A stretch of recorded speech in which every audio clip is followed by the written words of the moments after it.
పెట్టిన సువర్ణ పాత్రలను పట్టుకొని ఉన్న ఆ 24 పెద్దలను ఆ గొర్రెపిల్ల ఎదుట సాగిలపడిరి. ఈ పాత్రలు పరిశుద్ధుల ప్రార్థనలు. చాలు, ప్రార్థన చేసుకున్నాక. అత్యంత ప్రేమ కృప కనికరమ కలిగిన మా తండ్రి, నీ మహాకృపను బట్టి వచనం వెంబడి వచనం ప్రకటన గ్రంథంలో దాచబడిన సత్యములను ఒక్కొక్కటి మా ముందుంచుతున్నా తండ్రి. మరి ఈ దినము 24 మంది పెద్దలలో ఉండే శ్రేష్టతలు ఏమిటి? కొద్దిసేపు మీరు మాతో మాట్లాడండి రాజు. మీరు మాట్లాడితే పరిశుద్ధ గ్రంథంలో దాచబడిన సత్యములు బయలుపరచబడతాయి కనుక మీరే మాట్లాడి నన్ను నీ సిలువ చాటున మరుగుపరచి ఈ వాక్యములోని సత్యములను బయలుపరచమని యేసు నామంలో ప్రార్థించి వేడుకొనుచున్నాము తండ్రి, ఆమేన్. అమ్మ, గడిచిన వారం రాలేదనుకోండి, అటు వారం ఏం చెప్పుకున్నాం? అంచె దినాలలో భూమి మీద పనిచేసే గ్రంథాలు 3 గురించి చెప్పుకున్నాం. ఈ దినము 24 మంది పెద్దలు ఎవరు? దానికి 2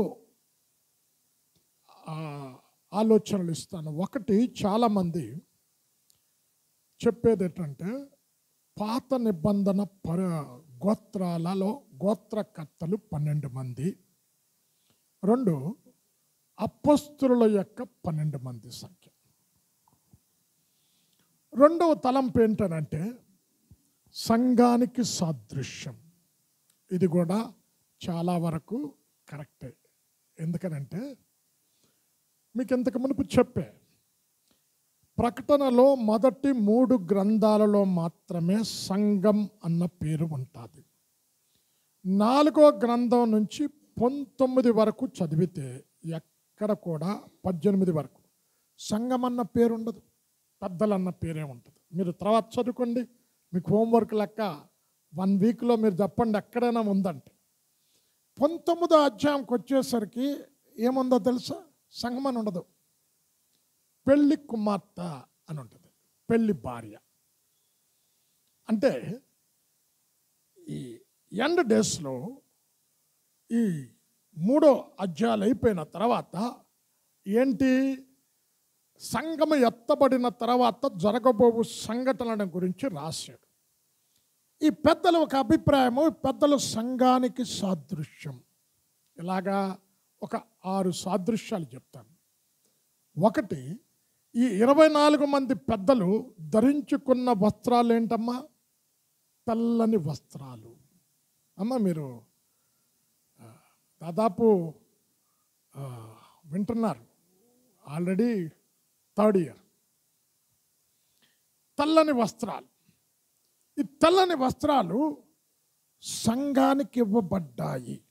ఎక్కడ అంటే ప్రకటన 7వ అధ్యాయం 14వ వచనములో వీరు మహాశోభాయమానంగా పరలోకాన్ని స్వతంత్రించుకుంటుంది ఎవరు వీరు అని దేవదూతలు, కెరూబులు, సెరూబులు అడుగుతూ ఉంటే, మహాశ్రమలలో నుండి వచ్చిన వారు గొర్రెపిల్ల రక్తములో తమ వస్త్రములను ఉతుకుకొని తెలుపు చేసుకున్నవారు. చర్వమ్మ 7:14.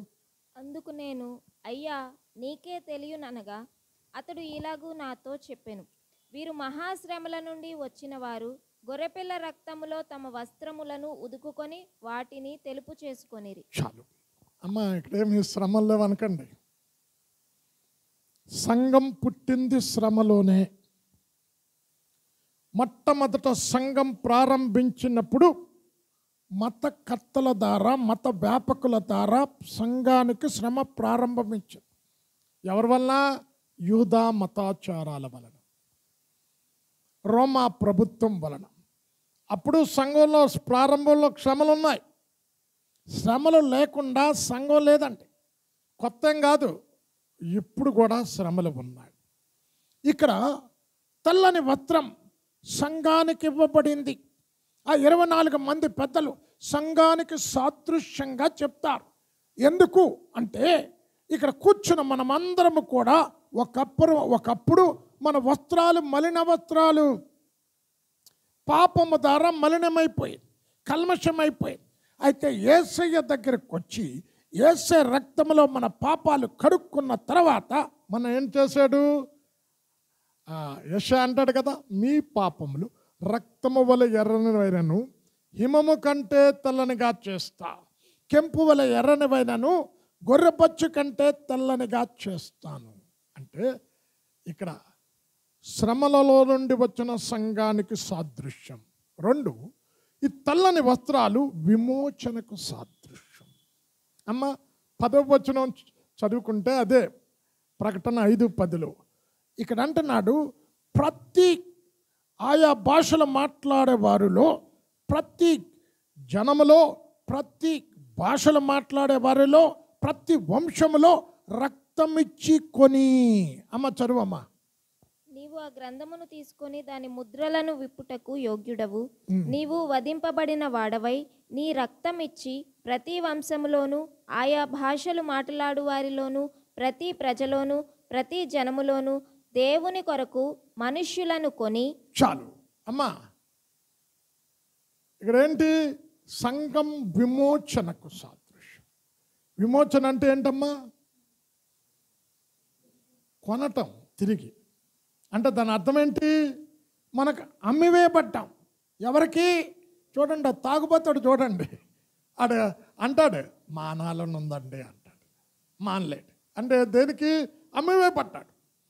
ఇక్కడ యేసుక్రీస్తు సమస్త మానవాళి కొరకు రక్తం పెట్టి విమోచించాడు.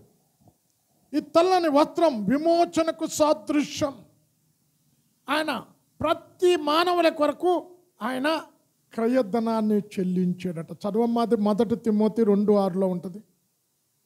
అందరి కొరకు విమోచన క్రయధనముగా తను తానే సమర్పించుకొనెను. ఈయన అందరి కొరకు విమోచన క్రయధనముగా తను తానే సమర్పించుకొనెను. అమ్మ ఇక్కడ 24 మంది పెద్దలు ఎలాగున్నారు? తెల్లని వస్త్రములు ధరించుకొని ఉన్నారు. అంటే విమోచించబడిన సంఘానికి సాదృశ్యం. తెలుపు మహాశ్రమలలో నుండి వచ్చి వారు పరిశుద్ధతకు సాదృశ్యం తెలుపు. 3, జయ జీవితానికి కూడా తెలుపు సాదృశ్యం. అమ్మ ప్రకటన 3వ అధ్యాయం పట్టుకోమ్మ.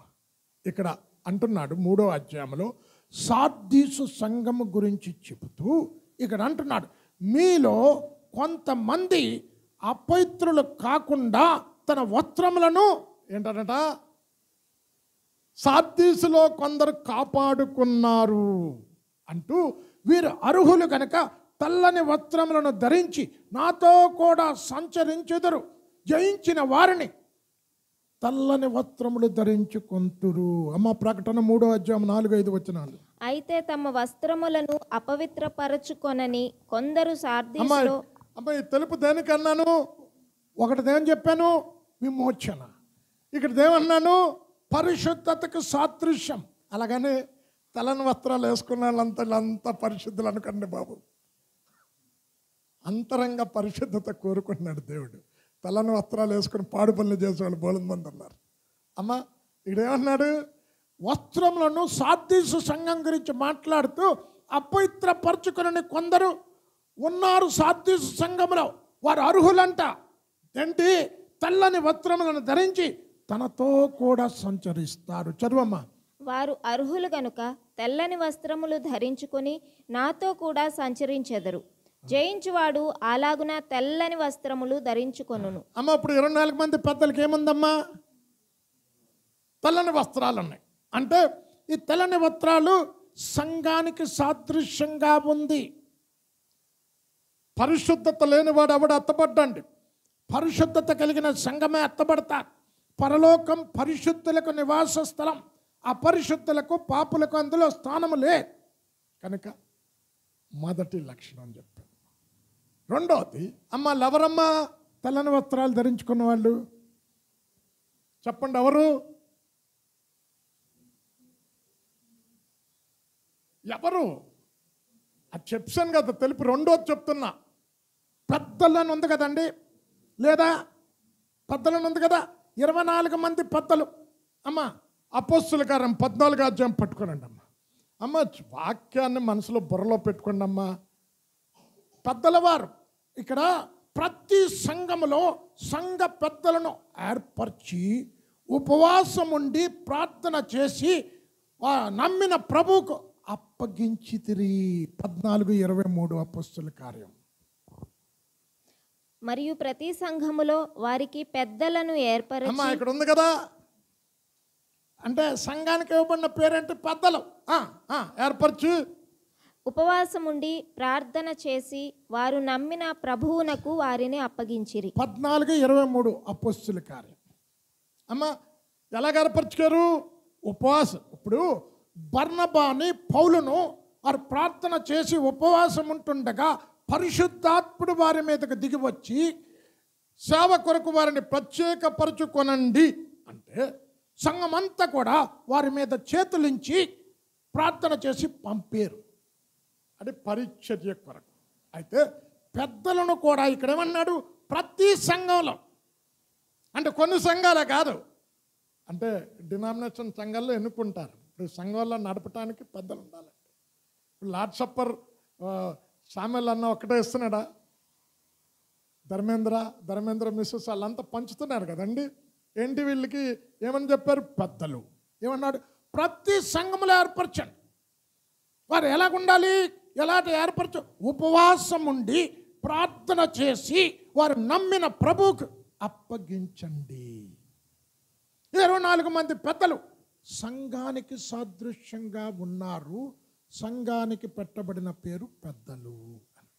అమ్మ అదే అపొస్తలుల కార్యం 20వ అధ్యాయం పట్టుకోమ్మా. ఇక్కడ భక్తుడైన పౌలు మిలోతు నుంచి ఎఫెసీయునకు వర్తమానము పంపి పెద్దలను పిలిపించాడట. 20వ అధ్యాయం 17వ వచనం అపొస్తలుల కార్యం. అతడు మిలేతు నుండి ఎఫెసునకు వర్తమానము పంపి సంఘపు పెద్దలను పిలిపించాను. అమ్మ ఏమన్నా పిలిపించాడు? ఆడ పెద్దలన్న వాళ్ళు ఇక్కడ ఏమన్నాడు? సంఘపు పెద్దలను పిలిపించాడు. కనుక సంఘంలో పెద్దలు ఉంటా ఎందుకు? పేదవారికి పరిచయం చేయటానికి, బల్లలను అర్పించటానికి, విశ్వాసుల యొక్క సమస్యలు తెలుసుకొని సంఘానికి చెప్పి సంఘమంతా కూడుకొని ప్రార్థన చేయటానికి పెద్దలను ఏర్పరిచాడు దేవుడు. అమ్మ పేతురు గారు అంటారు కదా, అరే మేము చిన్న చిన్న విషయాలకు మేము పరిచయ బాధ మానేసి చేయలేమని 7 పెద్దలు నియమించుకుంటారు కదండి. ఇక్కడ ఏమన్నాడు? పౌలు గారు కూడా ఎఫెసీయునకు వర్తమానం పంపి సంఘ పెద్దలను పిలిపించాడు. ఈ 24 మంది పెద్దలు, 12 పాత నిబంధన గోత్రకర్తలు అని, 12 అపొస్తలులు అని. రెండవది సంఘానికి సాదృశ్యంగా ఉన్నది. కారణం 1, సంఘానికి తెల్లని వస్త్రం. ఎప్పుడు యేసు రక్తములో కడగబడిన తర్వాత మన వస్త్రాలు తెలుపు వస్త్రాలుగా వస్త్రము దేనికి? ఏంటి మన వస్త్రం తెలిపేసుకోలేదుగా. ఎవరిక్కడ తెలిపి ఎవరు లేరు కదా. అంటే ఏంటి అర్థం? స్వభావానికి సాదృశ్యం వస్త్రం అంటే. మన స్వభావం ఏంటి? ఒకప్పుడు పాపపు స్వభావం. ఇప్పుడేంటి? పాపాన్ని విడిచిపెట్టి పరిశుద్ధత కలిగి జీవిస్తున్నాం కనుక వస్త్రము స్వభావానికి సాదృశ్యం. ఇది రెండవ కారణం. మూడవ కారణం, అమ్మ 24 మంది పెద్దలు ఏం చేస్తున్నారమ్మా? ఎక్కడ కూర్చున్నారు? వారికి కిరీటాలు ఉన్నాయా లేవా? ఉన్నాయా లేవా? ఇప్పుడు సంఘానికి కూడా కిరీటాలు ఉన్నాయండి. ఆల్రెడీ కిరీటాల గురించి ఒకసారి చెప్పే, ఇప్పుడు లాస్ట్ ఇయర్ మాట్లాడే, ఇప్పుడు దాన్ని చెప్పను. అది ఏంటి ఆ కిరీటాలు అంటే ఒక 5-6 కిరీటాల గురించి చెప్తాను. 1, సంఘంలో ఉన్న ప్రతి బిడ్డకు కూడా కిరీటం ఉంటా. అమ్మ యేసయ్య భూమి మీద మొట్టమొదట ఆదాము అవ్వను సృష్టించినప్పుడు ఎలా సృష్టించాడు చెప్పండి అమ్మ? కిరీటం లేదా? సంకీర్తన 8:5 చరణం, మహిమా ప్రభావముల చేత దేవుని కంటే కొంచెము తక్కువ వానిగా చేసితివి, మహిమా ప్రభావముల చేత కిరీటాన్ని ధరింపజేసి ఉన్నాడు. అమ్మ యేసయ్య రక్తం చిందించింది, ప్రాణం పెట్టింది. ఏదో మీకు పరలోకం జరగటానికే కాదండి. పోగొట్టుకున్న ఏలుబడి కిరీటం దేన్ని చూపెడుతున్నది? ఏలుబడిని చూపెడుతున్నది, పరిపాలన చూపెడుతున్నది. అక్కడ కూర్చుని మన అందరం కూడా ఒకప్పుడు దేవుని దగ్గర కిరీటాలు పొందుకుంటాం. ఆ 7 సంవత్సరాలు ఏంటి మీకు ఎప్పుడైనా చెప్తాను, అదన్నీ దీర్ఘ ప్రసంగాలండి. ఈ చిన్న కాంగ్రిగేషన్ పెద్ద దగ్గర కాంగ్రిగేషన్ బాగుంటే చెప్పాడు. ఏంటి అంటే 7 సంవత్సరాల పెళ్లి విందులో పోర్ట్ఫోలియోలు ఉంటాయి. పోర్ట్ఫోలియో అంటే ప్రపంచం ఎంత పెద్దదండి. నువ్వు అమెరికాలో పరిపాలన చేయి, వాషింగ్టన్ డీసీకి, నువ్వు చికాగోకి వెళ్ళు, నువ్వు సిడ్నీని పరిపాలన చేయి, నువ్వు యూపీని పరిపాలన చేయి. సామంతరాజులు పోర్ట్ఫోలియోలు. అమ్మ 2 తిమోతి 4వ అధ్యాయం పట్టుకోమ్మ. ఇక్కడ అంటున్నాడు, మంచి పోరాటం పోరాటితిని, నా పరుగు తుదముట్టించితిని, నా విశ్వాసమును కాపాడుకుంటుని అని చెప్తూ, నీతి కిరీటము నా కొరకు దాచబడి ఉన్నది, అది నా కొరకే కాకుండా ప్రభు యొక్క రాకడ కొరకు అపేక్షించు అందరి కొరకు. చదవమ్మ 8-9. మంచి పోరాటము పోరాడి తిని, నా పరుగు కడముట్టించి తిని, విశ్వాసము కాపాడుకుంటుని. ఇక ఈ కిరీటం రావాలని అంటే ఏంటి? చెడ్డ పోరాటాలు ఉన్నాయి. చెడ్డ పోరాటాలు ఏంటి? మళ్ళీ అదొక ప్రసంగం అవుతుంది, వద్దులేండి. చెడ్డ పోరాటాలు ఉన్నాయి, మంచి పోరాటం ఉంది. ఇక్కడ ఏమన్నాడు? మంచి పోరాటం పోరాడితిని అంటే ఏ పని నిమిత్తం అయితే దేవుడు పిలుచుకున్నాడో ఆ పని ముగించాను. ఏ విశ్వాసము ద్వారా రక్షించబడ్డానో ఆ విశ్వాసం అంతం వరకు కాపాడుకున్నా. మనకేంటి? ప్రార్థనకి ఇన్స్టాంట్గా జవాబు వచ్చిందనుకో విశ్వాసం ఉంటుంది.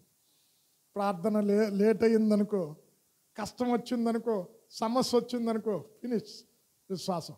అంతము వరకు విశ్వాసం కాపాడుకోవాలి. అమ్మ చదువమ్మ. ఇక మీదట నా కొరకు నీతి కిరీటం ఉంచబడి ఉన్నది. ఇక్కడ పౌలు గారికే అనలేదండి, లేకపోతే చదవాల్సిన ప్రశ్న లేదు. ఇక మీదట నా కొరకు నీతి కిరీటం ఉంచబడింది, అది నా కొరకే కాక. చదవమ్మ. ఆ దినమందు నీతిగల న్యాయాధిపతి అయిన ప్రభువు అది నాకు మాత్రమే కాకుండా తన ప్రత్యక్షతను అపేక్షించు వారికి అందరికీ అనుగ్రహించును. అమ్మ రాకడ కొరకు ఆశతో ఎదురు చూస్తున్న అందరికీ నీతి కిరీటం. అక్కడ 24 మంది పెద్దలకు ఏమన్నాయి? కిరీటాలు ఉన్నాయి. కిరీటాలు పక్కన పెట్టి దేవుణ్ణి స్తుతించారు. అమ్మ ఉంది కదా, మళ్ళీ మళ్ళీ చదివించడానికి సమయం లేదు. అమ్మ కిరీటాలు ఉన్నాయి. ఏంటి? ఒక దినం ఈ భూమి మీద నుంచి మధ్యాకాశానికి వెళ్ళినప్పుడు మనందరం కూడా యేసే ద్వారా కిరీటాలు పొందుకుంటాం. 2వ కిరీటం జేమ్స్ 1:12, యాకోబు 1:12లో శోధన సహించువాడు ధన్యుడు, వాడు శోధనకు నిలిచిన వాడై దేవుడు తాను ప్రేమించిన వారికి వాగ్దానము చేసిన జీవ కిరీటము పొందుకుంటాడు. అంటే సమస్యలు వచ్చినప్పుడు, శోధనలు వచ్చినప్పుడు, శ్రమలు వచ్చినప్పుడు నిలదొక్కుంటే ఆ శోధనలో కూడా దేవుని మీద సనుక్కోకుండా గొనుక్కోకుండా దేవుడే ఈ శోధన నుండి తప్పించే మార్గాన్ని చూపెడతాడు అని శోధనలో కూడా దేవుని స్తుతిస్తే, శోధనలో కూడా దేవుని మహిమపరిస్తే, ఆ శ్రమలను తట్టుకొని నిలబడి జయించగలిగితే జీవ కిరీటం. చర్వమ్మ. శోధన సహించువాడు ధన్యుడు, అతడు శోధనకు నిలిచిన వాడై ప్రభువు తన్ను ప్రేమించు వారికి వాగ్దానము చేసిన జీవ కిరీటము పొందును. ఇదొకరికి శ్రమల్లో నిలబడినోడికి. అమ్మ ప్రకటన 2వ అధ్యాయం పట్టుకో అమ్మ. అమ్మ నీకు ఒకసారి ఇది దానియేలు గ్రంథం చెప్పినప్పుడు రాజు దగ్గర నిలబడటానికి యోగ్యతలు చెప్పి ఎన్ని రోజులు టెస్ట్ చేయమన్నాడు? 10. ఈ 10కి నేనేం చెప్పాను?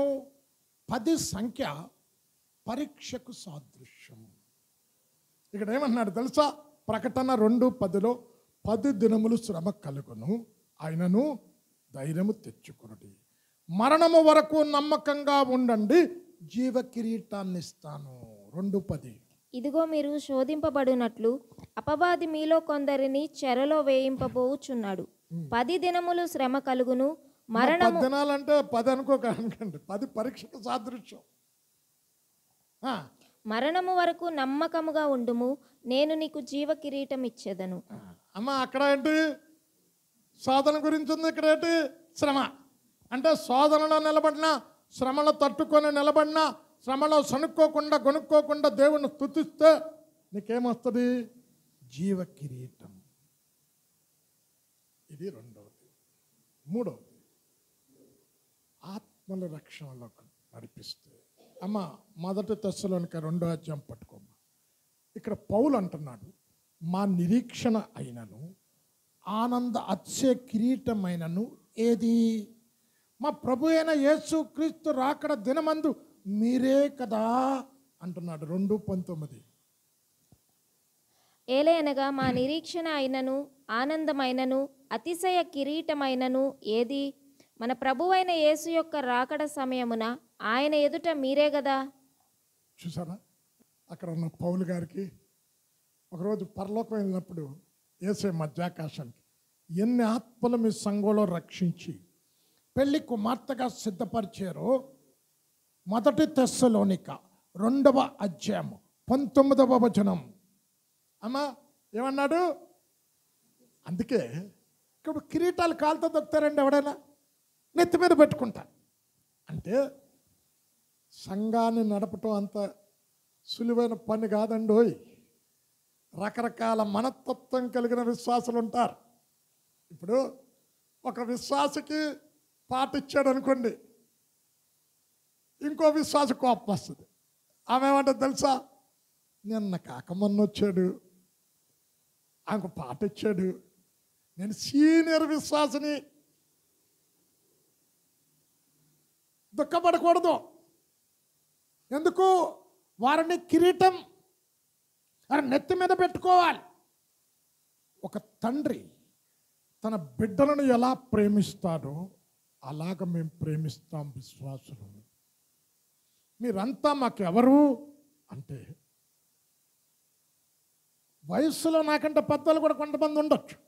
నేను నిలబడితే మీరంతా నా కుమారులు కుమార్తెలు, సొంత బిడ్డలు. సేవకుడు ఎలా చూడాలంట? 1 తెస్సలోనిక 2వ అధ్యాయం 7వ వచనం. అమ్మ, ధన్యమిచ్చు తల్లి తన పిల్లలను గారవించున్నట్లు మేము మీ మధ్య సాధువులమై ఉంటిమి. చదవమ్మా. అయితే స్తన్యమిచ్చు తల్లి తన సొంత బిడ్డలను గారవించున్నట్లుగా మేము మీ మధ్యను సాధువులమై ఉంటిమి.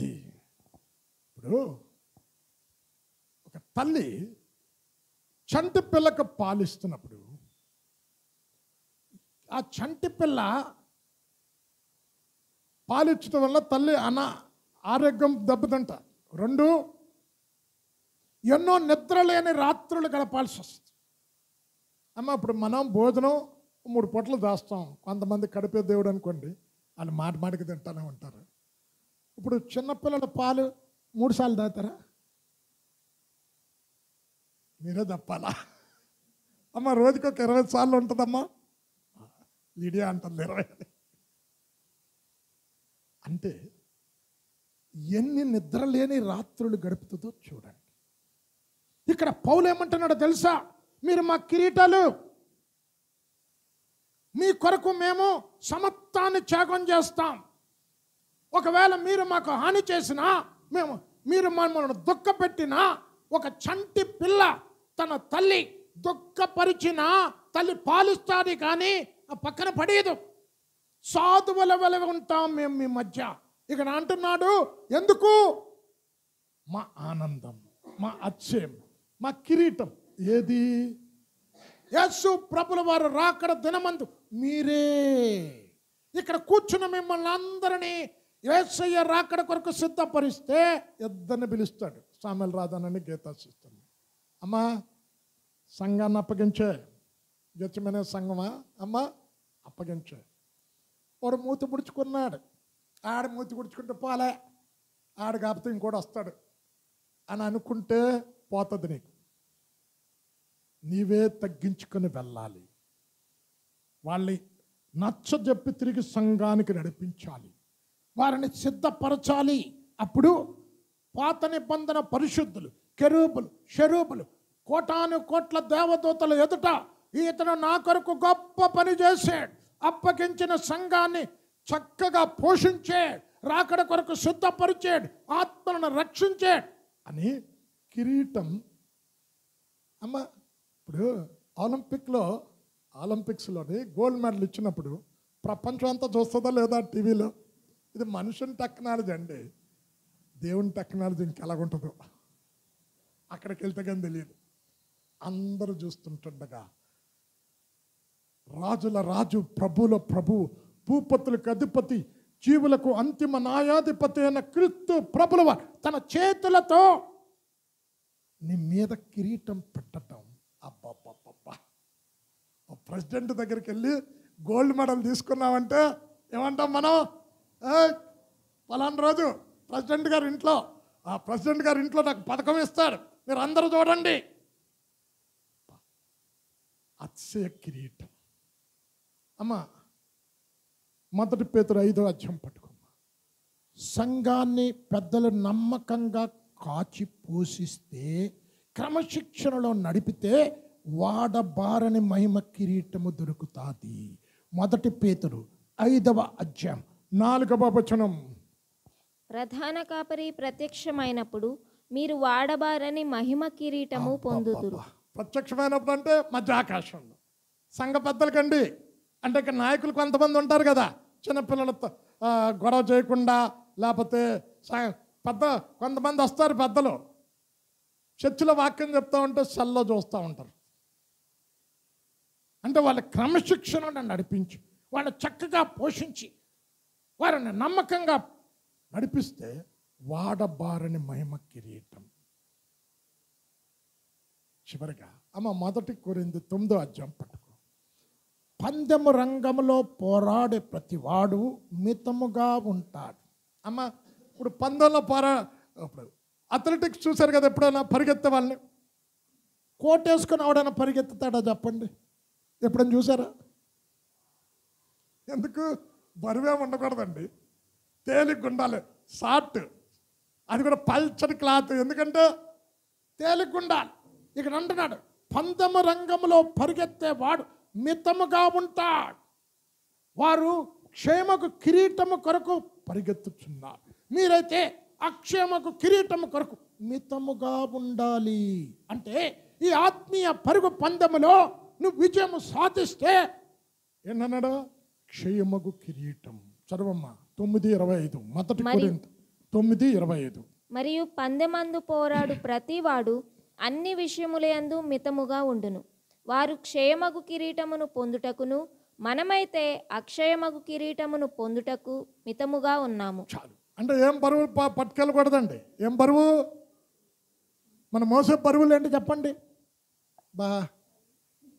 క్రిస్మస్ వస్తుంది, పిల్లలకు బట్టలు తీయాలి, ఇంటికి పెయింటింగ్స్ వేయాలి, ఎక్కడి నుంచి తేవాలి? ఏంటి మోస్తున్నావు? ఇవన్నీ మితముగా ఉండాలి. పరిగెత్తేవాడు ఏమీ మోసుకొని వెళ్ళకూడదు. ఆత్మీయ పరుగు పందెములో లోక చింత, ఐక్య విచారం నువ్వు ఉంటే ఆత్మీయ పరుగు పందెములో విజయం సాధించలే. వారు క్షేమకు కిరీటం కొరకు పరిగెత్తుతున్నారు, మనమైతే అక్షేమకు కిరీటం. ఈ 24 మంది పెద్దలు ఎలాగున్నారమ్మా? ఒకసారి చదువు, కిరీటాలు ఉన్నట్టు చదువు ఒకసారి వీళ్ళకి మనకి.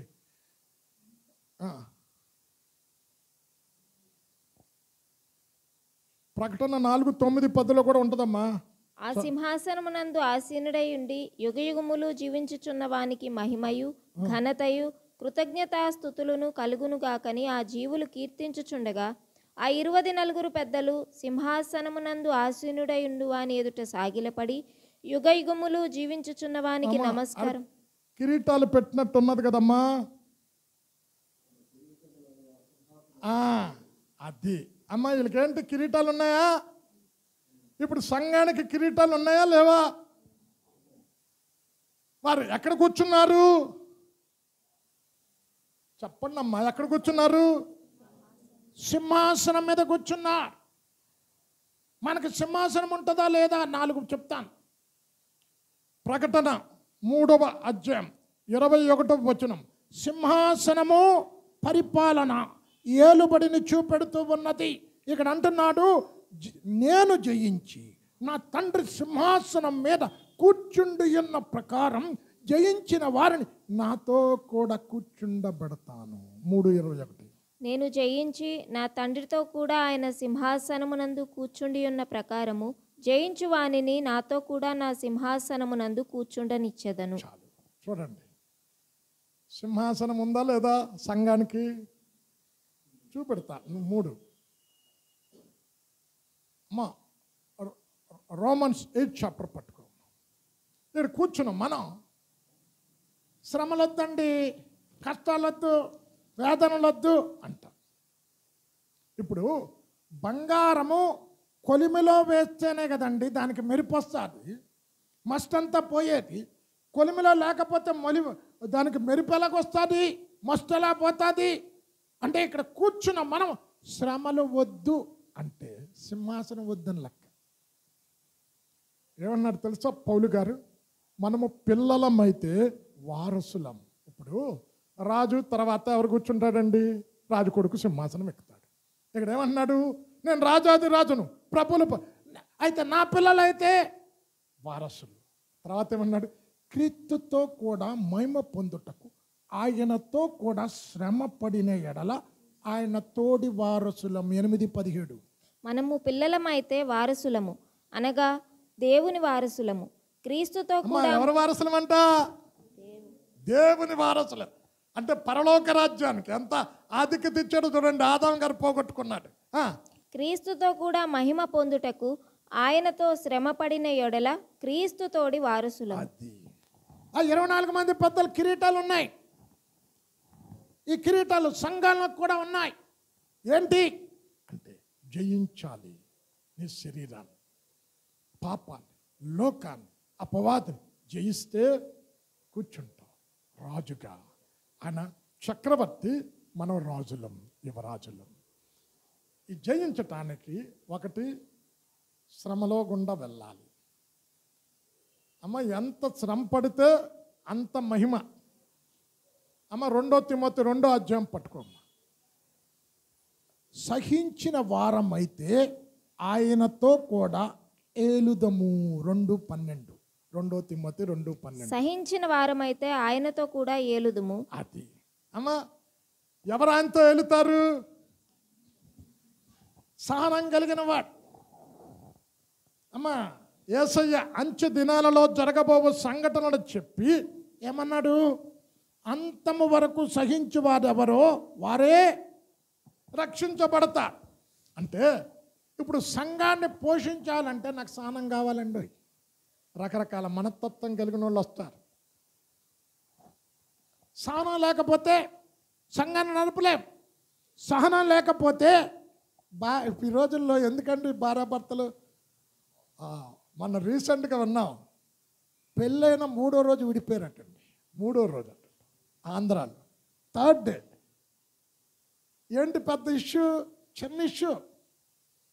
సహనం కోల్పోయి ఒక భార్య భర్తకు లోబడి భర్తకు విధేయత చూపాలి అంటే సహనం కావాలి. ఇప్పుడు ఆ రోజుల్లో అంటే ఏంటి?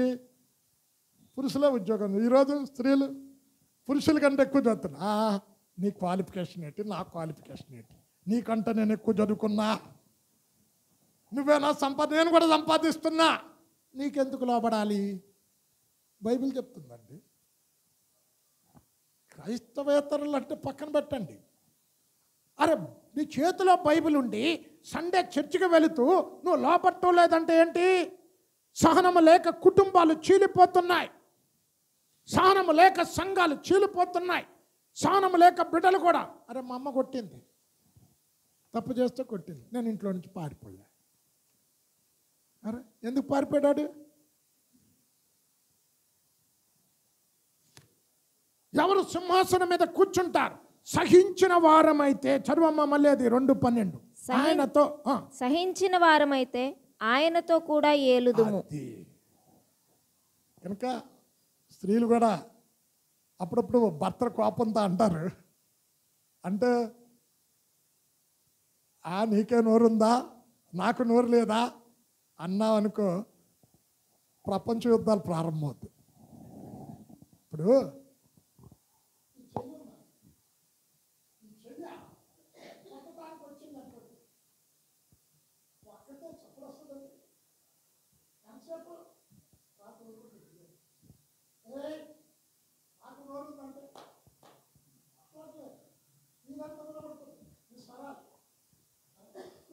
జ్ఞానము కలిగిన వాడు సింహాసనం మీద కూర్చుంటాడు. అమ్మా ఇది ఎన్నోదమ్మా? 4. 5. మీరు చేతిలో ఏమన్నా అమ్మా? ధూప ద్రవ్యములతో నిండిన పాత్రలు, సువర్ణ పాత్రలు పట్టుకున్నారు. అమ్మ అది మూలవాక్యం చదువమ్మా. ఆయన దానిని తీసుకొనినప్పుడు ఆ 4 జీవులను, వీణెలను, ధూప ద్రవ్యములతో నిండిన సువర్ణ పాత్రలను పట్టుకొని ఉన్న ఆ 24 ఈ 24 మంది పెద్దలకు ఏమన్నాయమ్మా? ధూప ద్రవ్యములతో నిండిన సువర్ణ పాత్రలు. అంటే ఏంటి ధూప ద్రవ్యం? ఇక్కడ కూర్చున్న మనల్ని యాజకులు ధూప ద్రవ్యాలు పట్టుకుంటారు. అమ్మ తెలుసు కదా, యాజకులు పట్టుకుంటారు. పాత నిబంధనలో లేవీలు మాత్రమే యాజకులు. ఇప్పుడు మొదటి సమూయేలు 13వ అధ్యాయంలో సమూయేలు రావటం కాస్త ఆలస్యమైంది. మిక్మసులో ఫిలిష్తీయులు కూడుకున్నారు. ఇప్పుడు దానబలి సమాధాన బలి అర్పించక మునిపే మిక్మసులో ఫిలిష్తీయులు కూడుకున్నారు కనుక వచ్చి పడతారేమో అని తెగించి సాహసించి ఏం చేశాడు? సమాధాన బలులు, దాన బలులు, యాజకుడు అర్పించవలసిన బలులు అర్పించేశాడు. ఎవరమ్మా? సౌలు గారు. అర్పించిన వెంటనే అప్పుడు వచ్చాడు సమూయేలు. నువ్వు చేసిన పని ఏంటి అంటే చెప్తున్నాడు, నిర్ణయ కాలమున నువ్వు రాలేదు, ఫిలిష్తీయులు మిక్మసులో కూడుకున్నారు, ఈ బలులు అర్పించక మునిపే వస్తే మేము ఓడిపోతామను సాహసించి. అప్పుడు ఏమన్నాడు? నీ రాజ్యాన్ని విసర్జించనంటే తీసేస్తా. చదవమ్మా మొదటి సమూయేలు 13వ అధ్యాయం. సమూయేలు అతనితో నీవు చేసిన పని ఏమని అడిగెను. అందుకు సౌలు, జనులు నా యొద్ద నుండి చెదిరిపోవుటయు, నిర్ణయ కాలమున నీవు రాకపోవుటయు, ఫిలిష్తీయులు మిక్మషులో కూడి ఉండుటయు నేను చూచి, ఇంకను యెహోవాను శాంతిపరచక మునిపే ఫిలిష్తీయులు గిల్గాలునకు వచ్చి నా మీద పడుదురనుకొని నా అంతట నేను సాహసించి దహన బలి అర్పించితిని. బలి ఎవరు అర్పించాలి? యాజకుడు. ఇది పాత నిబంధన. ఇప్పుడు నూతన నిబంధన తర్వాత వస్తా. ఈ నూతన నిబంధన కదమ్మా సంఘమే యాజకులు అంటే రెండోది. అమ్మ రెండో దినవృత్తాంతాలు 36వ అధ్యాయం పట్టుకోమ్మా. ఇక్కడ ఉజ్జియా యాజకత్వం చెయ్యబోయాడండి. ఏమైందండి? కుష్ఠరోగం వచ్చింది నెత్తి మీద. 2వ దినవృత్తాంతాలు 26, 19 అనుకుంటా. ఉజ్జియా ధూపం వేయుటకు ధూపార్తిని చేత పట్టుకొని రౌద్రుడై. అమ్మ ఇది ఎవరు చేయాలి ధూపం? ఏమైంది? కుష్ఠ వచ్చింది. అయితే నూతన నిబంధనలు అందరము యాజకులమే. అమ్మ ప్రకటన 1వ అధ్యాయం పట్టుకో అమ్మ. ఇక్కడ అంటున్నాడు, ఆయన మనలను ప్రేమించి తన రక్తము వలన మన పాపముల నుంచి విడిపించిన తండ్రి అయిన దేవునికి మహిమయు ప్రభావము కలుగును గాక. ఆమేన్. ఆయన తన తండ్రి అయిన దేవునికి ఏంటి? రాజ్యము గాను యాజకులు గాను చేసును. 6వ వచనం. మనలను ప్రేమించుచు తన రక్తము వలన మన పాపముల నుండి మనలను విడిపించిన వానికి మహిమయు ప్రభావమును యుగయుగములు కలుగునుగాక. ఆమేన్. ఆయన మనలను తన తండ్రియగు దేవునికి ఒక రాజ్యముగాను యాజకులనుగాను చేసెను. అమ్మా ఇప్పుడు దేవదూతలకి ఎవరికి కూడా 2 ఉద్యోగాలు లేవు. 2 ఉద్యోగాలు భూమి మీద ఎవరికి ఉన్నాయంటే సంఘానికి. ఏంటి? యాజకత్వం. అమ్మా ధూపం దేనికి సాదృశ్యం? ప్రార్థన. అమ్మా ఆత్మ సంబంధమైన బలులు అర్పించాలి. 1 పేతురు 2వ అధ్యాయం 5వ వచనములో యేసుక్రీస్తు ద్వారా అనుకూలముకు ఆత్మ సంబంధమైన బలులు అర్పించినట్లు పరిశుద్ధులకు యాజకులగునట్లు. చదవమ్మా. యేసుక్రీస్తు ద్వారా దేవునికి అనుకూలములకు ఆత్మ సంబంధమైన బలులు నర్పించుటకు పరిశుద్ధ యాజకులుగా ఉండునట్లు అమ్మ ఇక్కడ ఏమన్నాడు? పరిశుద్ధ యాజకులుగా ఉండునట్లు. మీరును సజీవమైన మీరంటే మన అందరము సజీవమైన రాళ్ల వలె. ఇక్కడ ఏమన్నాడు? ఆత్మ సంబంధమైన మందిరముగా కట్టబడుచున్నాం. అమ్మ ఇక్కడ యాజకులు ఎవరు? సంఘంలో విమోచించబడిన వారు. వారు ఏం పట్టుకున్నారు? ధూప ద్రవ్యములతో నిండిన సువర్ణ పాత్రలను పట్టుకున్నారు.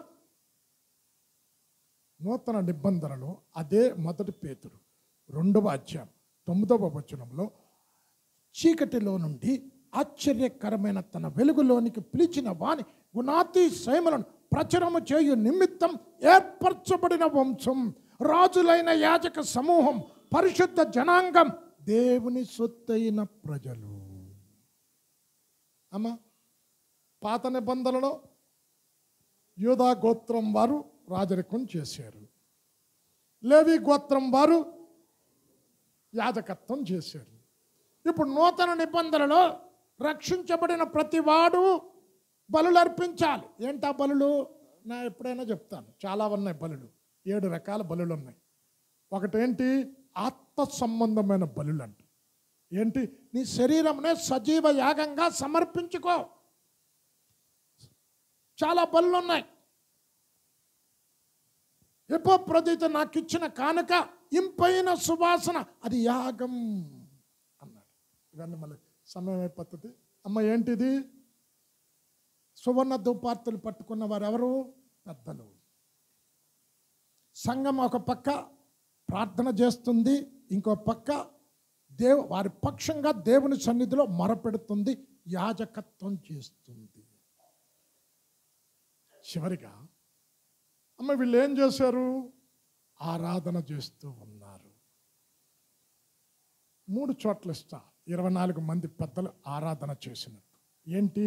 1 4వ అధ్యాయము ప్రకటన 9-10లో వారి కిరీటములను ఆయన యొద్ద పెట్టి, సమస్తాన్ని సృష్టించిన సృష్టికర్తవు నీవు, నీ చిత్తానుసారంగా సమస్తమును నడిపిస్తున్నావు. అమ్మా ఏం నడిపిస్తున్నాడు? ఇప్పుడు ఏం నడిపిస్తున్నాడమ్మా? ఇప్పుడు సూర్యుడు ఉదయాన్నే ఉదయించాడు, సాయంకాలం అస్తమిస్తున్నాడు. ఎప్పుడైనా సూర్యుడు సాయంకాలం ఉదయించడం చూసారా? అంటే ఏంటి? సమత్వాన్ని నడిపిస్తున్నావు నువ్వు. సమత్వం నీ చిత్తానుసారంగా నడుస్తున్నది. నడవంది మనమేనండి, మనమే. చదువమ్మా ప్రకటన 4:9-10.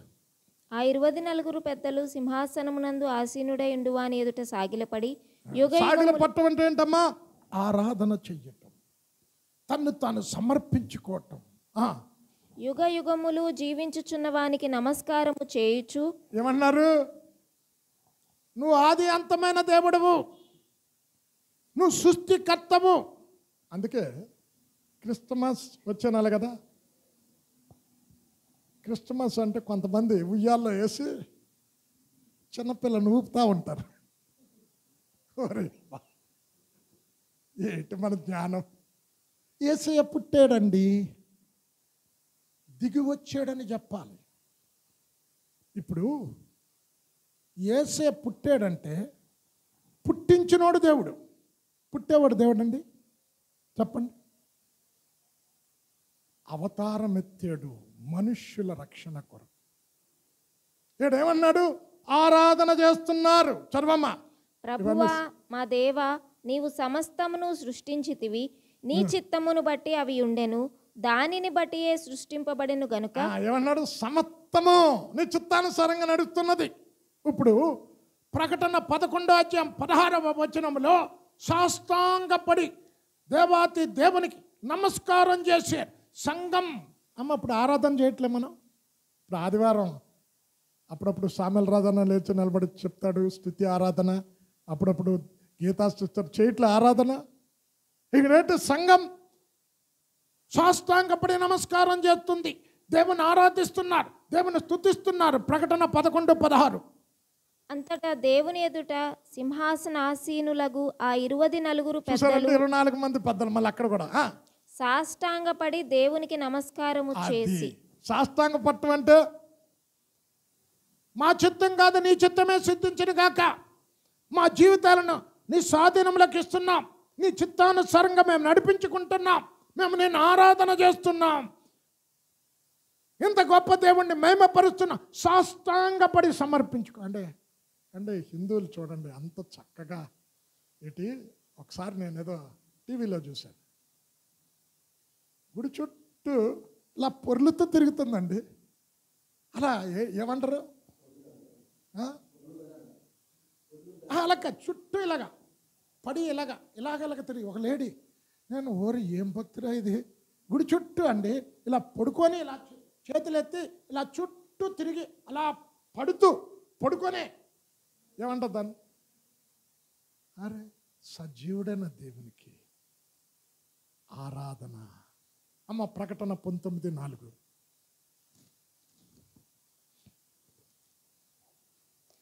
అప్పుడు ఆ 24 పెద్దలను 4 జీవులను సాగిలపడి ఆమేన్, ప్రభువును స్తుతించుడి అని చెప్పుచు. అమ్మ ఏం చేస్తున్నారు ఇప్పుడు? 24 మంది పెద్దలు ఎవరన్నాను? సంఘానికి సాదృశ్యం. ఇప్పుడు సంఘం గురించి చెప్తా. ఇప్పుడు క్రీస్తు ప్రభుల వారి దగ్గరికి సమరయ స్త్రీ వచ్చింది అని అంటే, ప్రభువా మాకు ఉన్న ఆరాధనలో మా కొండ మీద అదిగో దేవాలయం ఉంది అంటే, అమ్మా ఒక కాలము సమీపించుచున్నది, తండ్రిని ఆరాధించే వారు ఆత్మతో ఆరాధిస్తారు, అది ఆత్మతో సత్యముతో ఆరాధించే కాలం వచ్చి ఉన్నది. యోహాను 4:23-24.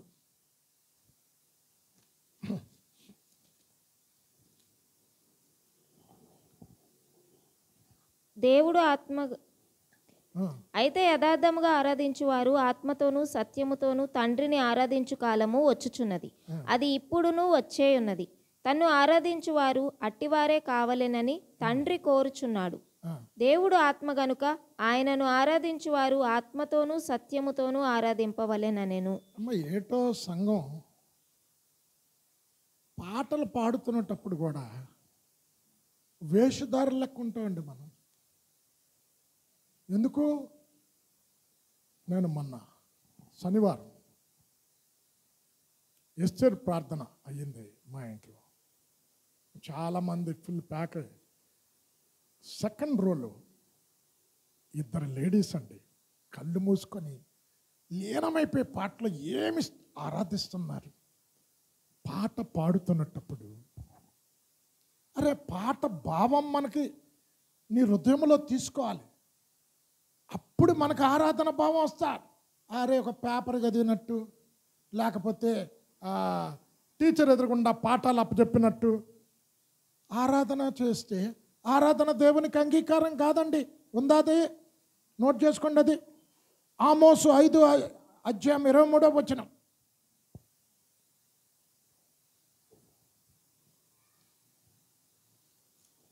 ఎంత చక్కగా మీ పాటల ధ్వని నా యొద్ద నుండి తొలగనీయుడి అన్నాడు. అరే ఏం పాడతావమ్మా నువ్వు?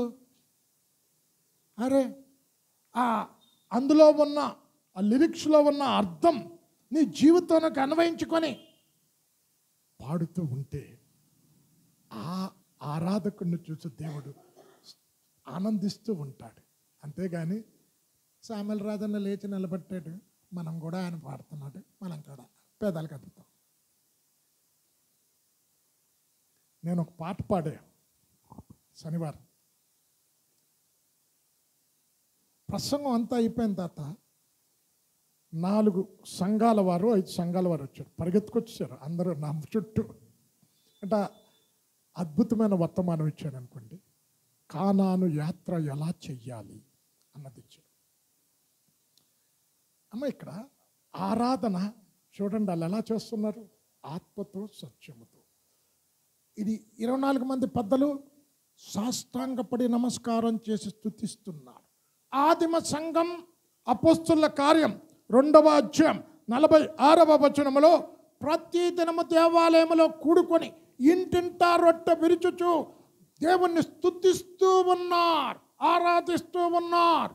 2:46. మరియు వారేక మనస్కులై ప్రతి దినము దేవాలయములో తప్పక కూడుకొనుచు ఇంటింటా రొట్టె విరుచుచు దేవుని స్తుతించుచు ప్రజలందరి వలన దయ పొందిన వారై. 24 మంది పెద్దలు ఏం చేస్తున్నారు? కిరీటాలు పక్కన పెట్టి దేవుని ఆరాధిస్తున్నారు, దేవుని స్తుతిస్తున్నారు. సంగమం రోజు అండి. అరే ఏంటి ఆదివారం వచ్చి చర్చికి మంగళవారం కూడా రావాలండి? చూడండి, ఆదివారం వచ్చిన వాళ్ళు మంగళవారం రావట్లే ఏంటి? అక్కడ ఆదిమ సంఘం ఎలాగుంది? ప్రతిరోజు దినములు చెడ్డవిగా ఉన్నాయి. ప్రతిరోజు దేవుడు నీకు అవకాశం ఇస్తే కూడుకోనండి. నీ ఆత్మకు మేలు, నీ కుటుంబానికి దీవెన, నీ బిడ్డలు చెడిపోకుండా ఉండటానికి దేవుడు నిన్ను దేవుని సన్నిధిలో నువ్వు గడిపిన గడియలు నీ కుటుంబానికి దీవెనగా ఆశీర్వాదకరంగా మారుస్తాడు. అమ్మ, 1 కొరింథీ 10 పట్టుకో. ఇప్పుడు లార్డ్ సప్పర్ ఇస్తారు. లార్డ్ సప్పర్ ఏమన్నాడు తెలుసా? పాత్రను ఎత్తుకొని, ఆశీర్వచనపు పాత్ర, ఆ పాత్రలోనిది తాగిన వారు ఏమన్నాడు? నీ రక్తంలో పాలు పంచులు కుంచుకొట్టే కదా. ఆ రొట్టెను తినడవాడు నీ శరీరంలో పాలు పంపులు పంచుకున్నట్టే కదా. ఈ పాత్రను ఏమన్నారమ్మా అన్న? ఇస్తారు కదా, ఏమంటారు? స్తుతి పాత్ర. 1 కొరింథీ 10:16. అక్కడ పుట్నోట్లో ఉంటుంది స్తుతి పాత్ర అని. మనము దీవించు ఆశీర్వచనపు పాత్రలోనిది త్రాగుట క్రీస్తు రక్తములో పాలు పుచ్చుకొనుటయే గదా. మనము విరుచు రొట్టె తినుట క్రీస్తు శరీరంలో పాలు పుచ్చుకొనుటయే గదా. అమ్మా ఏమన్నాడు? ఆశీర్వచనం పాత్ర పుట్నోటు ఉందమ్మా. మనము స్తుతించు స్తుతి పాత్రలోనిది ఉంది కదన్నా. పుట్టినట్టు చూశారు కదా, ఏంటిది? స్తుతి పాత్ర. ఎందుకు? ఎప్పుడైనా లార్డ్ సప్పర్ గురించి చెప్తానండి, చాలా లోతుకుంటుంది అది. మనం ఏదో మామూలుగా తినేస్తున్నాం, రొట్టెను ఆ ద్రాక్షారసం, రొట్టె ద్రాక్షారసం. ఆ లోతుగా వింటే వాక్యం అందులో సత్యాలు తెలుస్తాయి. నా కొరకై నలుగగొట్టబడిన అన్న శరీరం అది, నా కొరకై చిందించబడిన నిష్కల్మషమైన పాపము లేని పరిశుద్ధ రక్తం అది. ఈ పాత్ర స్తుతి పాత్ర. ఆ పాత్రలోనైతే తీసుకునేటప్పుడు స్తుతిస్తూ, అయోగ్యుడైన నాకు ఎంత ధన్యత దొరికింది ప్రభువా. ఆ రోజున ఆదాముగా జీవవృక్ష ఫలాలు భుజించే హక్కును పోగొట్టుకున్నాడు. ఈరోజు జీవవృక్ష ఫలాలకు సాదృశ్యమైన నీ రొట్టెను నేను తింటున్నా, నీ రక్తాన్ని నేను తాగుతున్నా. ఇది స్తుతి పాత్ర. సంఘం ఎలా స్తుతించాలంట అమ్మ? కొలస్సీ 3 పట్టుకోండి. మాట చేత కానీ క్రియ చేత కానీ ప్రతి మనుష్యుడు ప్రభువైన యేసుక్రీస్తు ద్వారా తండ్రి అయిన దేవునికి కృతజ్ఞతాస్తుతులు చెల్లించాలి. సమస్తమును ఇలాగ చెయ్యాలి. కొలస్సీ 3:17. మరియు మాట చేత గాని క్రియ చేత గాని మీరేమి చేసినను, ఏమన్నాడు? ఏది చేసినా ప్రభువైన యేసు ద్వారా తండ్రి అయిన దేవునికి ఎలాగెళ్ళాలి? యేసు ద్వారానే తండ్రి అయిన దేవునికి కృతజ్ఞతాస్తుతులు చెల్లించుచు సమస్తమును ఆయన పేరట చేయుడి. సమస్తము ఎవరి పేరట? యేసు పేరట. అమ్మ ఎఫెసీ 5 పట్టుకోండి. ఇక్కడ కూడా మీరు ఏది చేసినను యేసుక్రీస్తు ద్వారా తండ్రి అయిన దేవునికి కృతజ్ఞత చెల్లించండి. 5:20. మన ప్రభువైన యేసుక్రీస్తు పేరట సమస్తమును గూర్చి తండ్రి అయిన దేవునికి ఎల్లప్పుడూ కృతజ్ఞతాస్తుతులు చెల్లించు. ఎవరి పేరట? ఇప్పుడు 24 మంది పెద్దలు ఏం చేస్తున్నారు? వారు కిరీటాలు పక్కన పెట్టి సాష్టాంగపడి నమస్కరించి దేవుని స్తుతిస్తూ ఉన్నారు, దేవుని ఆరాధిస్తూ ఉన్నారు, ఆత్మతో సత్యముతో ఆరాధిస్తూ ఉన్నారు. ఇది ఈ భూమి మీద సంఘం ఇలాగ చెయ్యాలి. వీరే పెద్దలు. ముగిస్తూ ఉన్నా 6 లక్షణాలు ఇచ్చాను, చెప్పండి. 1, వాళ్ళు ఏంటి ధరించుకున్నారు? తెల్లని. తెలుపు దేనికి సాదృశ్యం? విమోచన, పరిశుద్ధత, జయ జీవితం. 2 చెప్పండి అమ్మా. పెద్దలు వారు సంఘములో పెద్దలను దేవుడు ఏర్పాటు చేశాడు. ఏ పని చేసినను రిపోర్ట్ కూడా పెద్దలకే ఇస్తున్నారు. 3, వారి కిరీటాలు ఉన్నాయి. సంఘానికి కూడా ఒక దినం మధ్యాకాశంకి వెళ్ళినప్పుడు కిరీటాలు ఉంటాయి. 4, వారు సింహాసనం మీద కూర్చున్నారు. పరిపాలన చేస్తాం, 1000 ఏళ్ల పరిపాలన. 3 లక్షణాలు చెప్పాను. సహనం కలిగి ఉండాలి, జయజీతం కలిగి ఉండాలి. సింహాసనం మీద కూర్చోవాలంటే శ్రమలలో కూడా ఆయన స్తుతించాలి. 5 ఏంటి? ధూప ద్రవ్యములతో నిండిన సువర్ణ పాత్రలు పట్టుకున్నారు. దేవదూతలకు 2 ఉద్యోగాలు లేవు, మనకే దేవుడు ఇచ్చాడు ఆ ఎదుగుత. యాజకులు ఒకప్పుడు లేవి గోత్రం వారు యాజకులు. పాత నిబంధనలలో బలులు వేరే వాడు అర్పిస్తే అక్కడ దేవుడు ముత్తాడు. ధూప ద్రవ్యం యాజకుడు అర్పించవలసింది, రాజు అర్పించినా కుష్టొచ్చింది. నూతన నిబంధనలో యేసే రక్తం ద్వారా అతి పరిశుద్ధ స్థలం చినిగింది. ఇప్పుడు డైరెక్ట్గా యేసే దగ్గరికి వెళ్ళిపోవచ్చు, ధైర్యంగా దేవుని దగ్గరికి వెళ్ళవచ్చు. మనకెవ్వరు మధ్యవర్తులు లేరు, యేసయ్యే మన మధ్యవర్తి. అమ్మ, చివరిగా 24 మంది పెద్దలు సమస్తముని చిత్తము చెప్పున జరిగిస్తున్నావు అని కిరీటాలు పెట్టి సాష్టాంగపడి నమస్కారం చేసి దేవుణ్ణి స్తుతిస్తూ ఆరాధిస్తూ ఉన్నారు. సంఘము కూడా ఆత్మతో సత్యముతో ఆరాధించి దేవుని స్తుతించాలి. నెక్స్ట్ వీక్ ఆయన గ్రంథము విప్పుటకు ఎందుకు యోగ్యుడు? మీకు అది చెప్పాను కదా, ఆ గ్రంథం విప్పటానికి యోగ్యుడు ఎవరు లేరు అని. ఏంటి ఆ గ్రంథం అనేది చెప్పాను. ఎందుకు యోగ్యుడు ఆయన, ఆయనలో ఉన్న యోగ్యతలు ఏంటి, నెక్స్ట్ వీక్ తెలుసుకుందాం. కళ్ళు మూసుకోండి, ప్రార్థన. అత్యంత ప్రేమ కృపా కనికరమ కలిగిన మా తండ్రి, ఈ ప్రత్యేక దినమందు ఈ 24 మంది పెద్దలు సంఘానికి సాదృశ్యంగా ఉన్నారని, వారిలో ఉండే శ్రేష్టతలు ఏమిటో ఒక 6 లక్షణాలు పరిశుద్ధ గ్రంథములో నుండి మాకు చూపెట్టావు. మేమెప్పుడు కూడా నిన్ను ఆరాధించే బిడ్డలుగా ఉండాలి ప్రభువా. ఒక దినం మేము ఆదాము పోగొట్టుకున్న ఏలుబడి సింహాసనం తిరిగి నీ ద్వారా మాకు దొరుకుతుందని వాక్యముతో వివరించు. ఆ ఏలుబడిలో ప్రతి వారు ఉండటానికి కావలసినటువంటి జయ జీవితాన్ని దయచేయండి. విన్న వాక్యం దుష్టుడు ఎత్తుకొని పోకుండా నీరు కట్టి ఫలింపజేయమని మరలా వచ్చే వారం గ్రంథము విప్పటానికి యేసయ్యకుండే యోగ్యతలు ఏమిటో అది వినాలి అని ప్రార్థనాపూర్వకంగా ప్రతి బిడ్డ రావటానికి కృప దయచేయమని యేసు నామంలో ప్రార్థించి వేడుకొనుచున్నాము తండ్రి.